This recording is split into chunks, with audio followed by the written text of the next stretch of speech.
This is Tara Martin, and I'd like to share with you my findings on library and education trends. I didn't see a lot of contradictions among the articles that I read for this assignment, but I did see several commonalities. First one was game-based learning. Great escape rooms was the first article. Traditional escape rooms have participants locked in a physical room. There's some kind of theme. They're trying to break out before the time's up. Well, a spinoff on that would be in a student-oriented escape room game. Kids apply curricular concepts and skills as they try to find a way out. They have to combine virtual clues and physical ones in either a library or classroom setting to face different challenges. They'd use different manipulatives and possibly even a 3D printer to fabricate their own game pieces. That was one mention that I think was really interesting, but not something we'd be able to do at my school with our current resources. But a theme that I saw within this, other than just game-based learning, was also collaboration. With those same game-based articles, I also saw a strong emphasis on collaboration. Gamification takes a process or learning target and sets it in a gaming format. And also, in that article, talks a lot about critical thinking and collaborating. Another theme that I saw running through several of my articles was really focusing on captivating student interest. With your games and the escape rooms, you could easily cater those different types of activities to meet the different interest levels of the different groups that you would have. Another theme was student ownership. Read an article about a librarian who focused on involving students in writing reviews about different books. She called it book tasters. They come through, read books, similar to a speed dating style scenario. Because she had noticed that many wonderful books would die a quiet death on the shelves, and she knew all it would take was word of mouth of the different friends of the different students, and it would motivate students to want to read those books that just weren't checked out very much.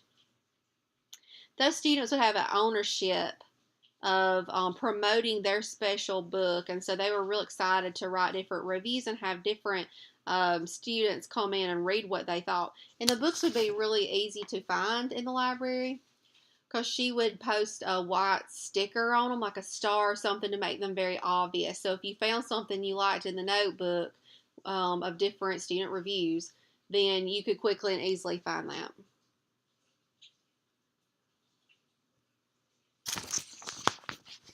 And of course, I have to address technology. Of course, this is approached in a different way than what we've been seeing technology used in the past few years.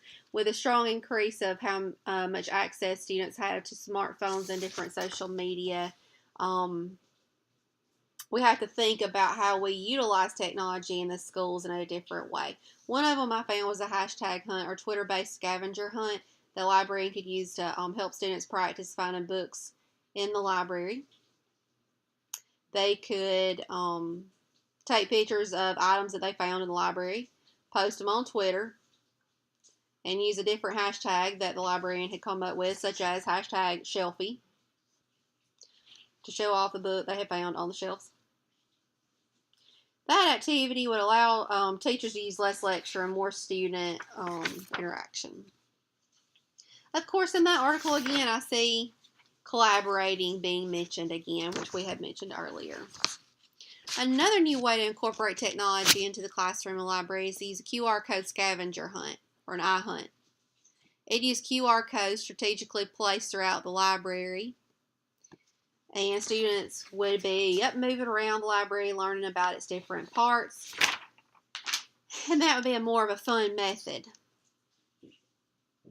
Students would walk around their device and scan different QR codes and have a question appear, and they'd be led in different areas. And that would be more interactive than the approach I've seen used at my school. I know we've had a math teacher and a reading teacher take out their class to the hallways with devices, and students would scan QR codes in the hallways.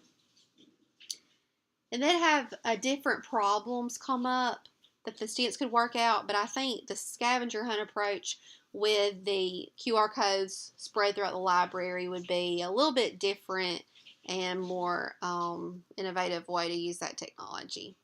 So there have been many different themes that I have seen run through the different articles that I have selected in this assignment.